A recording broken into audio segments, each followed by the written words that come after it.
Present వస్తున్నటువంటి ఇండస్ట్రీకి రావాలనుకుంటున్న వాడికి మీరు ఇచ్చే సలహా ఏంటంటారు? ఆర్టిస్టులుగా కానీ లేకపోతే ప్రొడ్యూసర్లుగా కానీ సంథింగ్ మీలాగా డైరెక్టర్ డిపార్ట్మెంట్ చేయాలనుకున్న వాళ్ళకి మీరు ఇచ్చే సలహా? కొత్తగా ఆర్టిస్టులు వచ్చేవాళ్ళకి కానీ అసలు మీకు కొత్తగా అవకాశం ఇచ్చినప్పుడు ముందు ఆ డైరెక్టర్ చెప్పినట్టు వినాలి. 100%. ప్రొడ్యూసర్ చెప్పినట్టు నేను లక్షలు ఖర్చు పెడుతున్నా, ఎస్, నేను అది చేస్తాను ఇది చేస్తాను అహంభావం. ఈ సినిమా రిలీజ్ అయిపోయిన తర్వాత నువ్వు హీరో, అంతేగాని తీసినప్పుడు రిలీజ్ కాదు కదా. అలాగే నిర్మాతలు ఏంటంటే చిన్న సినిమా ధైర్యంగా తీయండి, ఎలా మార్కెటింగ్ చేయాలో ఎలా ఆడించాలో అది నేర్చుకోండి. మనం తీద్దాం ఓటీటీకి అమ్ముదాం ఇంటికి అమ్ముదాం అంటే దానికి రూల్స్ ఉన్నాయి. ఒక వారం ఆడితే కానీ ఓటీటీ తీసుకోండి థియేటర్లో. అట్లా సింగిల్ స్క్రీన్ ప్లే చేసుకుంటే మంచిది. అంటే మీరు చిన్న సినిమాలు బతకాలి, ఇంకా ఇంకా కొత్త వాడు రావాలి, ఇండస్ట్రీ బాగా 10 కాలాల పాటు చల్లగా ఉండాలి అంటే మీరేం చెప్తారు? రావాలండి, ఇండస్ట్రీ కొత్తవాడు రావాలి, ట్రైనింగ్ అవ్వాలి ఫస్ట్. ఎస్, యాక్టర్ కానీ డైరెక్టర్ కానీ ముందు ట్రైనింగ్, ఏదైనా సరే ట్రైనింగ్ ఉండాలి ఫస్ట్.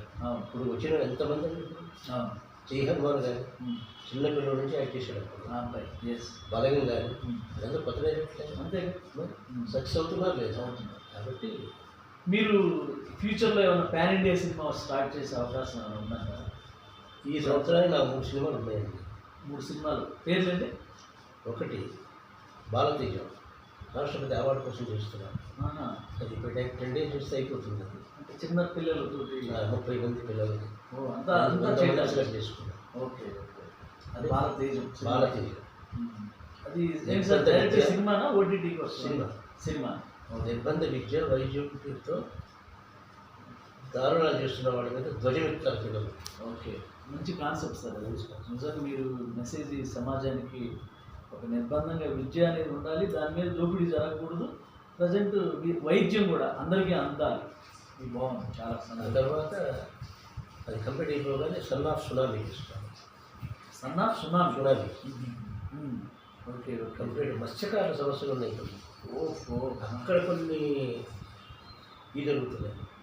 అంటే సంథింగ్ మోసాలు, వాళ్ళని అమాయకులు, స్మగ్లింగ్, ఇవన్నీ ఉన్నాయి. బ్యాక్గ్రౌండ్ అది. ఓకే, తర్వాత కంప్లీట్ లవ్ స్టోరీ ఈరోజు. చూడండి సార్, ప్రేమ ఎంత మధురం. ప్రేమ ఎంత మధురం సినిమా పేరు. ఆయన ఆల్రెడీ అంటే ఈయన పెద్దగా మనం ఇప్పుడు సార్ను చూస్తుంటే మనకేమనిపిస్తుంది అంటే ఆయన చాలా ఏదో వెనకటి మనిషి లేకపోతే అట్లా, కానీ ఆయన నిరంతరం ఏదో ఒకటి పని పెట్టుకొని వ్యాపకంగా నేను రాగానే చూస్తూ ఉన్నాడు. ఏంటి అంటే ఇది ప్రేమ ఎంత మధురం అనేటువంటి సినిమా, ఇది జనం మంచిగా ఇదిగా ప్రజల్లోకి వెళ్తుంది అనే ఉద్దేశంతో ప్రేమ ఎంత మధురం అనే సినిమాని కూడా స్టార్ట్ చేయబోతున్నారు ఆయన. కాబట్టి ఆయన ఎప్పుడు నిరంతరం ఒక శ్రామికుడు, నిరంతరం ఒక విద్యార్థిగానే ఉంటూ ఆయన ఏదో చెప్పాలి, ఏదో సమాజానికి చేయాలి అనేటువంటి నిశ్చయంతో చాలామందిని కొత్త వాళ్ళని ప్రోత్సహిస్తూ సినిమా ఇండస్ట్రీలో తనకంటూ ఒక గుర్తింపు, తనకంటూ ఒక గౌరవం, తనకంటూ ఒక హోదా, ఆనాడు భానుమతి గారి దగ్గర నుంచి ఆయన నేర్చుకున్న నడవడిక కానీ ఆయన వేసే ప్రతి అడుగు కూడా ఆయన చెప్పడం జరిగింది. ఒకనొక సందర్భంలో ఆమెకి మొన్న ఈ మధ్యన ఆయన ఒక సన్మాన కార్యక్రమం అంటే ఆమె పేరు మీద కొన్ని అవార్డులు ఇవ్వడం కూడా జరిగింది, నేను చూశాను. అది ఫిలిం ఛాంబర్లోనా సార్? ఫిలిం ఛాంబర్లో ఈ మధ్య వర్ధంతి. వాస్తవంగా ఇవాళ ఎవరు కూడా గుర్తుపెట్టుకోకుండా అటువంటి కార్యక్రమాలు కూడా, అంటే ఆయన ఒక నిజంగా మీకు చాలా చాలా చాలా ధన్యవాదాలు సార్. ఆమెని ఎంతగా ప్రేమించి ఆమె ఎంతగా మనసులో పెట్టుకొని మీరు ఆమె యొక్క భావాన్ని కూడా పుచ్చుకొని మీరు ఆమె యొక్క కార్యక్రమం గుర్తుపెట్టుకొని మరీ చేసి ఆ వర్ధంతి కార్యక్రమం ఎంతమంది చేస్తున్నారు సార్?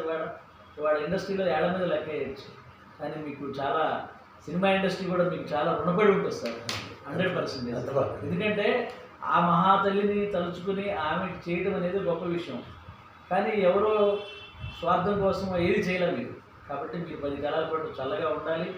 ఇండస్ట్రీ మీ మీద, మీరు ఇండస్ట్రీకి కొన్ని ఆ వర్ధంతిలో విశేషం ఏంటంటే పాటల పోటీలు పెట్టారు. భానుమతి గారు పాడిన పాటలే పాడాలి.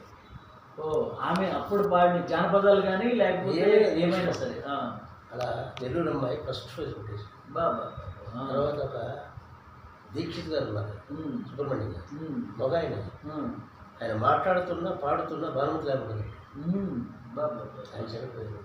మరి వీళ్ళందరూ బయటకు వచ్చారంటే ఆ కార్యక్రమం పెట్టబట్టే కదా. మరి అంతవరకు అంటే ఇప్పుడు ఆమె మీద ఉన్నట్టు అభిమానం కావచ్చు, ఆమె మీద ఉన్నట్టు గౌరవం కావచ్చు, నిజంగా మీరు ధన్యులు సార్.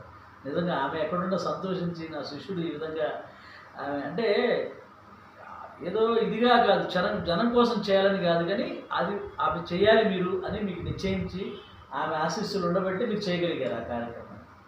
అదేవిధంగా ఇప్పుడు మన ప్రసాద్ సారు ఇప్పుడు ప్రస్తుతం చేస్తున్నటువంటి అంతకుముందు చేసినటువంటి సినిమాలు యజ్ఞ 100% రిలీజ్ అయింది. అదేవిధంగా 1947 కాశీ మజీ కథ రిలీజ్ కాబోతుంది అతి త్వరలో. మనందరం కూడా ఆ సినిమాలు చూడాలి. అదేవిధంగా ఇప్పుడు ఆయన 3 సినిమాల ప్రాజెక్ట్ని ఆయన ముందుకు తీసుకెళ్ళడానికి పట్టాలెక్కించారు. అందులో ఒకటి సన్ ఆఫ్ సునామీ, 2